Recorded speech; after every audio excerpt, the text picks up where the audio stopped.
ஜெர்மன்ல இந்த 2 வேர்ப் ரொம்ப ரொம்ப இம்பார்ட்டன்ட். B1 லெவல்ல. ஐன்ஃபாலன், அவுஃபாலன். இது 2த்துக்கும் என்ன டிஃபரன்ஸ்ன்னு பார்க்கலாம். நமக்கு ஆல்ரெடி ஃபாலன்னா விழுறதுன்னு தெரியும். To fall. ஐன்ஃபாலன் அப்படின்னா ஒரு விஷயம் நமக்கு மனசுல தோணுது. ஒரு ஒரு ஒரு ஐடியா வந்து சேருது அப்படின்னா ஐன்ஃபாலன். For example, eine gute Idee ist mir eingefallen. அதாவது ஒரு ஒரு நல்ல ஐடியா எனக்கு தோணுச்சு, மனசுல தோணுது.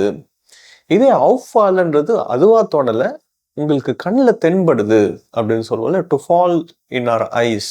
கண்ணுல தென்படுது. ஃபார் எக்ஸாம்பிள், இவ்வளோ நாள் சென்னையில இருந்தியே, உனக்கு என்ன தென்பட்டுச்சு? Was ist dir aufgefallen? உனக்கு என்ன தென்பட்டுச்சு? ஐன்ஃபாலன்னா நமக்கு தோணுது, எனக்கு தோணுச்சு, எனக்கு இப்போதான் ஸ்ட்ரைக் ஆச்சுன்னு சொல்லுவோம்ல என்னோட மைண்ட்ல. அது ஐன்ஃபாலன். பட் உன் கண்ணில் என்ன தென்பட்டுச்சு, நீ என்ன நோட்டீஸ் பண்ண அப்படின்னா அவுஃபாலன்.